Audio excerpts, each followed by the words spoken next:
de La Paz, Luis Alcoreza, afirmó que según informes del Servicio Nacional de Áreas Protegidas, CERNAP, los incendios en el Parque Nacional Madidi son ocasionados por los chaqueos. El funcionario de la Administración Regional dijo, los incendios son por chaqueos que ha habido en el sector y que no se ha identificado todavía responsables porque lo principal es el apagado del incendio. Mientras que el comandante general de la Policía Boliviana, Yuri Calderón, anunció el envío de bomberos especializados para coadyuvar con las tareas para sofocar las llamas que ya consumieron unas 300 hectáreas. Mientras continúan los incendios, este caso, el riesgo está en el Madidi y después del anuncio del afán con más de 3 millones de hectáreas, más de 4 millones de hectáreas en el país, mire usted portal de Herbol. Evo celebra entregas de obras en Santa Cruz y Gobernación le pide, ubíquese, estamos de duelo.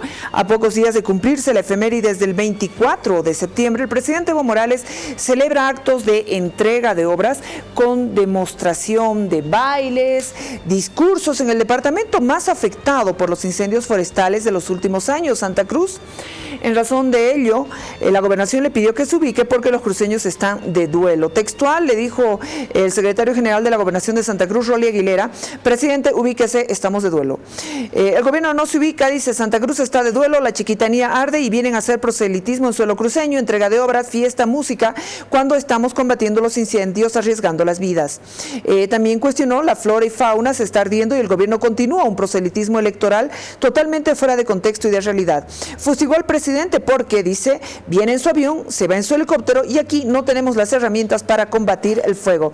También dicen, no necesitamos spots, necesitamos acciones, demandó el alto funcionario de la Gobernación cruceña. ¿Se dedican a la campaña o se dedican efectivamente de una vez por todas a combatir el fuego?, agregó el secretario. Es por eso que el 24 de septiembre el gobernador no los ha invitado ni al presidente ni al vicepresidente a esta tierra, porque no son bienvenidos, que está sufriendo Santa Cruz mientras ellos festejan. También enfatizó que los cruceños llevamos más de un mes en desastre departamental y ahora hasta el gobierno no declara desastre nacional. La Gobernación informó que a la fecha persisten 48 incendios, 3 millones de hectáreas quemadas. Aguilera recordó que el gobernador convocó hace una semana al presidente para conformar comandos únicos para combatir el fuego y no hubo respuesta para este desastre que no quiere admitir.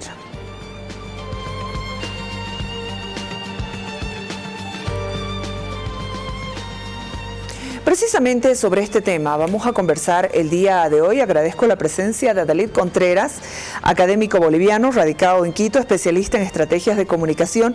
Gracias, Adalit, nuevamente por aceptar nuestra invitación y para hablar de un tema sensible, el tema de las estrategias de comunicación en tiempos difíciles, donde está por encima la vida, donde está por encima la solidaridad, donde el discurso político, tú nos vas a ayudar a comprender. ¿Debería ser otro? Bienvenido, Adalit.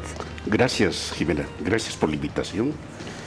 Gracias por sostener el tema durante varias semanas. Y gracias a la UNSA también por esa solidaridad. Gracias. Esto es comunicación. Precisamente. Esta es la comunicación en crisis, ¿no? Uno ve todo lo que está ocurriendo. Como tú dices, no ha habido un solo día que no toquemos el tema de la chiquitanía, ya sea con bomberos, con voluntarios, con jóvenes, con estudiantes, con activistas, con profesionales especializados. Pero de manera paralela están estos tiempos de campaña política, bailes, danzas. Ves también la confrontación política entre rivales circunstanciales. ¿Qué clase de comunicación se está haciendo ahora? Es una combinación perversa. La existencia de una crisis ambiental en proceso electoral.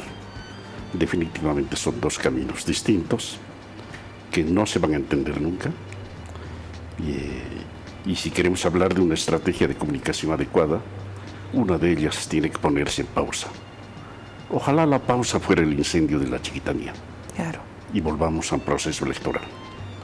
Pero como esto no está pudiendo ser posible, quien tiene que ponerse en pausa es el proceso electoral, la manera de hacer campaña.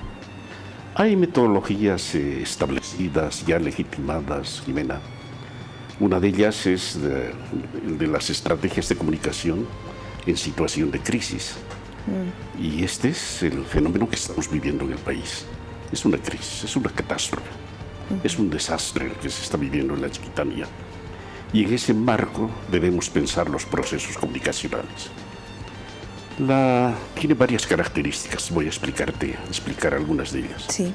La primera, Jimena, es que en situaciones de crisis no puede existir propaganda ni publicidad. La publicidad, la propaganda son formas de comunicación, de posicionamiento, generalmente de imagen o de un eslogan, de un mensaje en la mente de los otros.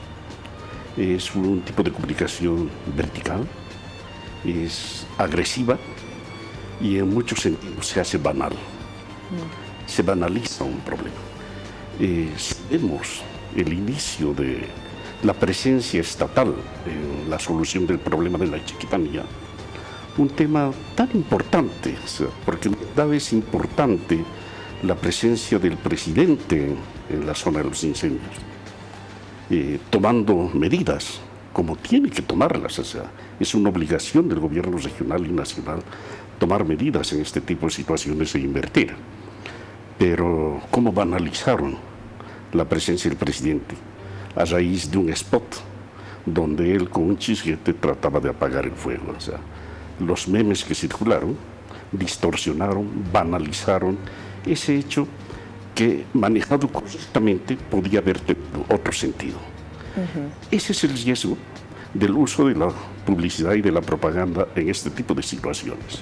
En tiempos de crisis, Adalid, ¿qué se debe atender?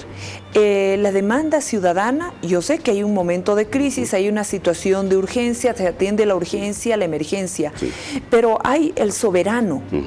Tanto se dice, estamos gobernando escuchando al pueblo. ¿Cuántos pedidos de declaratoria de desastre nacional? ¿Cuántos pedidos de pedir, perdón por la redundancia, ayuda internacional? Hubiera sido una buena estrategia comunicacional desde el presidente, que además es candidato, atender eso, declarar desastre nacional y demostrar que él está con esto de la tragedia. Cuando hay situaciones de crisis, debemos hablar de dos ciudadanías. Una, la ciudadanía directa o indirectamente afectada, y la otra, la ciudadanía que está al lado. En la ciudadanía directamente afectada, la comunicación lo que tiene que hacer es ponerse en su situación. O sea, no hay otra manera de hacer comunicación que no sea partiendo de la realidad que ellos están sufriendo en una situación de extrema incertidumbre. O sea, no podemos entender el modo de ser social, cultural de la población en este momento, sino como un momento de crisis que debe ser atendida. O sea, todo es urgente, todo es demanda. Por el otro lado, hay expectativa. Y dependerá de la calidad de información para que se comprometan, se involucren o no, generalmente con niveles de solidaridad en relación a este tema. Pero para que haya solidaridad correcta, debe haber un tipo de comunicación también correcta. Ahora, voy al otro. Es un tema difícil, es un tema realmente complejo, que debemos analizarlo con la mayor serenidad. Efectivamente, no solamente el pedido, sino el clamor ciudadano en Santa Cruz es la declaratoria de desastre natural. Yo tengo la opinión de que es un desastre el que se está viviendo. Y no logro entender la posición del gobierno, aunque trato de hacerlo. Aunque trato de entender que la declaratoria de emergencia nacional facilita muchos de los recursos, pasos, procedimientos que tendría una declaratoria de desastre nacional. Si analizamos, Jimena, en relación a la normativa nacional, ¿por qué no se declara desastre? No logro entender por qué no. Lo que la ley te dice es que se declara desastre nacional cuando los recursos financieros del Estado no alcanzan para cubrirlo. El argumento es que sí los tenemos, pero además hay un otro argumento, que es el argumento técnico. Cuando no alcanza, deberíamos declarar una zona de desastre nacional. Y no estamos con los recursos técnicos suficientes por más dinero que contemos. Si miramos la normativa internacional, la normativa internacional dice que una zona de desastre es aquella ocurrida por cualquier tipo de situación que es duradera, que es imprevista, que ocasiona daños graves a las personas, a los bienes y al medio ambiente. y que desestabiliza la socialización, el modo de ser cultural y social permanente que tiene un tipo de sociedad. O sea que también, según la normativa internacional, estamos en una zona de desastre natural, de desastre nacional. Sí. No logro entender por qué no se toma la medida. Escuché un argumento, lo leí, de nuestro canciller, que decía que declarar desastre nacional podría quitarnos potestad soberana para decidir y ponernos en manos de organismos internacionales. No es posible. Si nosotros vemos la Convención de Viena, que está dirigida a los derechos, al manejo de todos los derechos en las relaciones internacionales, está basada en la libre autodeterminación de los estados, el respeto de la soberanía y la búsqueda de seguridad, paz y amistad. O sea, bastaría acudir a la Convención de Viena para garantizar que es el Estado quien coordina, maneja cualquier proceso de relación que se tenga con otros estados. El canciller no está en lo correcto al decir eso. No, y hay otros instrumentos internacionales. Por ejemplo, la Declaración de París, que regula la eficacia de la ayuda internacional al desarrollo. Está basada también en la libre autodeterminación de los pueblos. Tiene tres patitas. Una es la alineación, o sea, la cooperación se alinea a las políticas nacionales de un país. Otro recurso es la armonía, se armoniza con las políticas nacionales de un país, que está obligado así a agilizar los procedimientos. Y finalmente el último recurso es la mutua corresponsabilidad o la corresponsabilidad, pero siempre bajo el manejo del Estado que pide la declaratoria de desastre nacional. O sea, no hay justificación. Y si miramos de modo más concreto la normativa internacional respecto a temas de desastre, la más conocida y más antigua es la declaratoria de la ayuda al socorro, o sea, que da lugar al nacimiento de la Cruz Roja. Igualmente, o sea, son propuestas de colaboración a un país, de solidaridad con un país, pero siempre respetando las decisiones soberanas que toma este. O sea, no hay justificación posible para decir que con la cooperación internacional vendrá alguien a tomar decisiones por el Estado boliviano. No logro entender por qué no se toma la medida.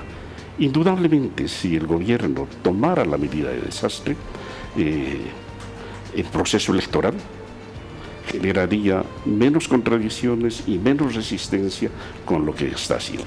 Generaría menos confrontación, además mostraría una imagen de apertura, así es. Mostraría una imagen de solidaridad con quienes la están pasando mal, porque es evidente que en Bolivia no nos alcanzan los recursos, ni tecnológicos, bueno, hemos tenido acá bomberos llorando, pidiendo que se dé la asistencia. Sin embargo, ¿qué pasa en estos casos? Ya volviendo al tema comunicacional, Adalid, nosotros mostramos, pero son cada vez menos los medios de comunicación que visibilizan lo que está sucediendo de manera real en la Chiquitanía. Así es. ¿Qué hacemos en esta situación?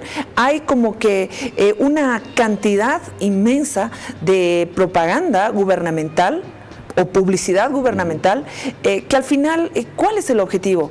¿Estamos desinformando? ¿Estamos hablando de qué estrategia comunicacional o de incomunicación?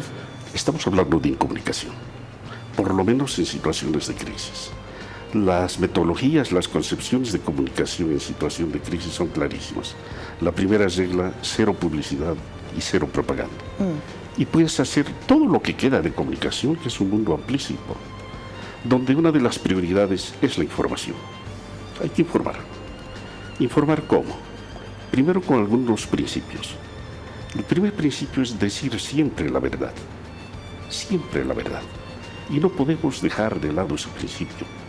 No se pueden hacer declaraciones falsas mientras las realidades te están diciendo que tienen una connotación distinta a lo que se quiere decir o mostrar. Siempre actuar con la verdad. Un segundo principio, trabajar en función de reducir las vulnerabilidades, las incertidumbres de la población. Hoy antes de venir, en uno de los informativos, vi que los voluntarios estaban supremamente felices porque una lata de atún les llegó un mensaje de aliento. Ocurrió algo parecido en el terremoto de México hace muchísimos años. Cantar Cielito Lindo, escuchar Cielito Lindo en la radio, levantaba los ánimos. Entonces no siempre se trata de bienes materiales. Los intangibles, los simbolismos, la espiritualidad es un factor vital que la comunicación tiene que hacer. ¿Qué es el que más se necesita en tiempos de crisis? No lo estamos haciendo, ¿no? Y hay un factor más. Debemos trabajar soluciones, debemos promover esperanza, debemos tejer esperanza. Entonces, si estos son los principios, y aquí está la información debe salir de los lugares donde estamos. ¿Cómo? Sensibilizando desde el lugar del desastre al resto de la población, mostrándoles la verdad de las cosas, tratando de reducir las incertidumbres y promoviendo esperanzas. Entonces, ¿cómo generamos solidaridades? ¿Cómo sensibilizamos? Mostrando las realidades. Y esta realidad la vamos a mostrar en la voz de los pueblos, en la voz de los afectados. Que Jimena está apareciendo poco. Sí. Nos estamos sensibilizando con los animalitos calcinados, pero no estamos escuchando todavía las voces de los ayoreos, no estamos escuchando las voces de las comunidades de la Chiquitanía, no estamos escuchando el llanto lastimero de los violines de Urubichán. O sea, hablan las plantas, hablan los animales, hablan las personas, habla la cultura. Debemos escucharlas y hacerlas escuchar y conocer. En estos momentos es más que un tiempo de campaña política, campaña electoral, es un tiempo, no sé, has visto el último portal que te mostré, donde la gobernación le dice, ubíquese por favor, Evo Morales, nosotros estamos de duelo, usted está en campaña. ¿Quién debería convocar a una gran unidad nacional donde se muestre que en estas tragedias, en estas desgracias, estamos todos unidos como bolivianos? ¿Quién debería tener esa labor de la gran reconciliación, de la gran unidad? La iniciativa debería venir de los gobiernos. Del gobierno nacional. El nacional, el departamental y los municipios, los gobiernos. Por eso es que yo propongo la necesidad de un pacto de unidad por la vida, por la Chiquitanía, pero es por la vida. Sin colores políticos, sin diferencias regionales, sin diferencias etarias ni de género, sin ninguna diferencia. Todos los bolivianos y bolivianas, unidos por la vida en la Chiquitanía. Y eso, Jimena, es un esfuerzo grande de unidad de los gobiernos, de las distintas organizaciones ciudadanas, de todo el país, uniéndonos por la Chiquitanía en función de dos objetivos. Uno inmediato, apagar el incendio, y otro de un poquito más de mediano y largo plazo. ¿Tú has visto que, por ejemplo, estamos a un mes de las elecciones presidenciales? ¿Tú has visto la posibilidad de que el presidente, que es candidato, diga, bueno, ya, dejo la campaña y nos unimos todos? ¿Puedes visibilizar o ver de alguna manera un grado de humildad para esto? ¿O tú crees que las estrategias de campaña desde el gobierno o las de oposición no tendrían en algún momento esa humildad como para decir, ya, dejemos la campaña política y nos aboquemos a esto? La gente lo entenderá, la gente aplaudiría una acción como esas, o la gente también, el ciudadano, de pronto descarga su impotencia en las redes, pero a la hora de votar lo va a hacer como un proceso democrático y nada más. Sí. Estamos dejando pasar la oportunidad histórica de hacer un proceso electoral distinto, sin conflicto, sin competencia, sin un concurso de acusaciones de quién quemó más cuándo, sino dando el salto a una verdadera comunicación, de la incomunicación a la comunicación para la vida. Yo tengo la certeza, Jimena, que si alguien toma la iniciativa de convocar a la unidad para la vida en la Chiquitanía, ese habrá ganado las elecciones. Se habrá robado el corazón, el reconocimiento de todos los bolivianos. Lo que pasa es que seguimos operando con las mismas estrategias electorales de siempre, del posicionamiento de la imagen, que se basan en un error comunicacional, que es la entropía comunicacional. Es decir, que uno cree que su mensaje está llegando. O es más, a veces los estrategas hacen creer a los líderes que lo que está diciendo tiene una buena acogida. Y hasta les inventan encuestas para ratificar lo que se está diciendo. Cuando solamente se están escuchando a sí mismos y se están creyendo ellos lo que están diciendo. Pero el ambiente en la ciudadanía es otro. Yo tengo la certeza de que por lo menos en la región de Santa Cruz, hacer campaña con las características tradicionales de la propaganda, la publicidad, la fiesta, no tiene sentido alguno. Esa población estará resistiendo esos modos de hacer campaña. La población boliviana resistirá ese modo de hacer campaña y se lo reflejará en las urnas. ¿Tú crees que hay ese cálculo político dentro de los estrategas de los diferentes partidos? Mientras no permitan avisorar propuestas de país, mientras los programas no sean el eje central de las campañas, todo vale. O sea, la banalización de los hechos, el argumento sin sentido, el eslogan sin contenido, todo vale. Y la población boliviana no tiene la capacidad de elegir bien.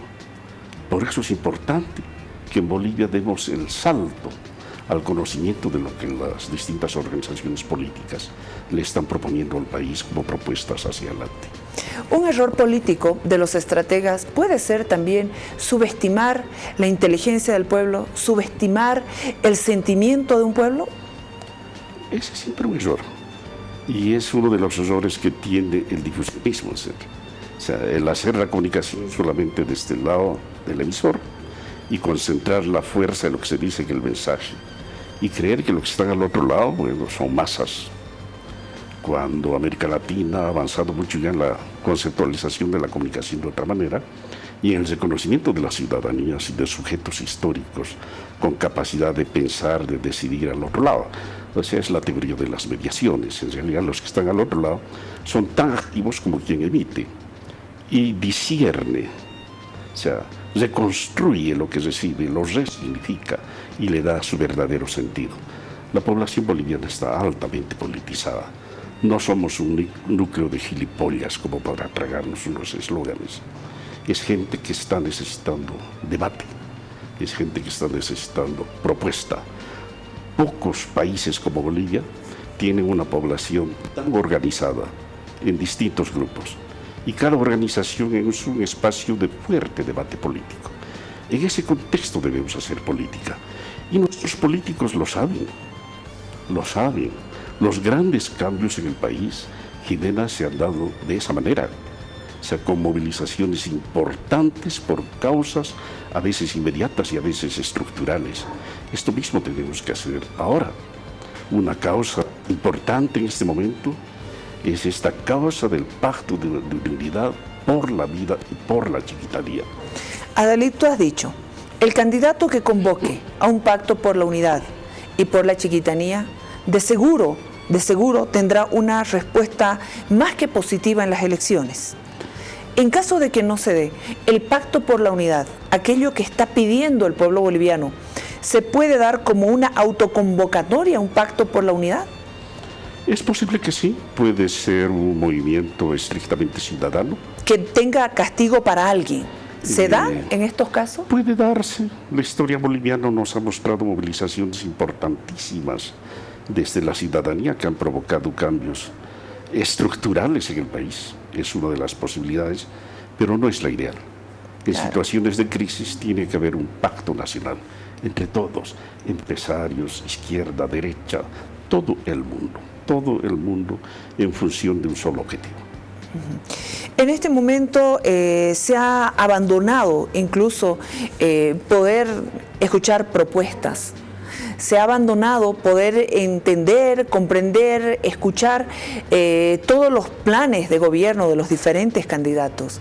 De pronto hemos estado concentrados en una tragedia, en una catástrofe evidente que nos duele, pero vemos también por ahí que en las redes le dan como que viralizan argumentos de candidatos que están más queriendo mostrar si alguien sabe sumar o no, que en lo que es profundo, cambiar del modelo, cambiar de las políticas que han ido haciendo daño a nuestro país.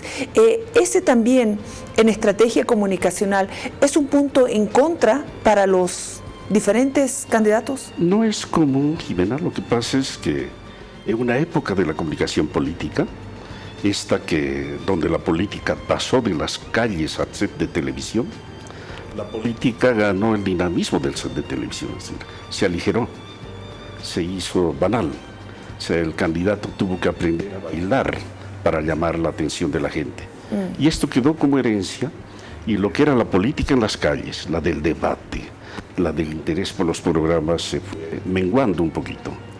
Y ahora que entramos a la ciberpolítica, el manejo de las redes sociales, se banalizó y se aligeró aún mucho más. O sea, no está en el ambiente la necesidad del debate. O sea, el modo de hacer política es una traslación de los mecanismos de comercio a la política a través del marketing electoral. Otro es lo que se llama el marketing político, que es el análisis de programas. Estamos haciendo ya poco de esto en el continente. Y seguramente una situación sin un tremendo conflicto, una situación de crisis como el incendio o los incendios que tenemos en Bolivia, este marketing electoral fofo, ligero, deseó, podría tener vigencia. Pero no es la situación de Bolivia. O sea, Bolivia necesita respuestas urgentes a una situación que desequilibró una armonía que teníamos en el país. Y por eso, Jimena, un gran pacto por la unidad nacional, además de resolver el desastre que está viviendo ahorita en la Chiquitanía y en otros lados, debería resolver hacia adelante para Bolivia el modelo de desarrollo que necesitamos. Es decir, es correcto insistir en un modelo de desarrollo de expansión agrícola, en un modelo que te permite las quemas, aunque se las llame controladas, en una agricultura que se está dirigiendo a los agrocombustibles. ¿Es correcto o no? Yo personalmente creo que no. Para nada. Que es el momento, que el incendio es un llamado de atención para volver a un elemento de la política boliviana, que fue importantísimo en el continente y en el mundo, es el vivir bien, es el suma camaña. Soy un convencido que este es el momento en que el suma camaña debería ser recuperado como el elemento central, la filosofía y el paradigma de los modos de hacer política ahora. Adalid Contreras, con nosotros, académico boliviano radicado en Quito, especialista en estrategias de comunicación, compartiendo con nosotros un tema trascendental, las estrategias comunicacionales por la vida, y con esa convocatoria de un gran pacto por la unidad. Muchísimas gracias, Adalid, como siempre es un honor conversar contigo. Gracias por venir. Jimena. Quisiera cerrar diciendo que demos un salto del diálogo a la frónesis, y la frónesis es hablar con argumento, es ponernos en una situación de convivencia y de entendimiento con el otro, es ceder las diferencias en favor de un entendimiento. Bolivia lo está necesitando. Así es. Muchas gracias. Gracias, gracias. Vámonos a la pausa, por favor. Enseguida estaremos desde el estudio 3 de manera permanente, porque se está dando el recuento del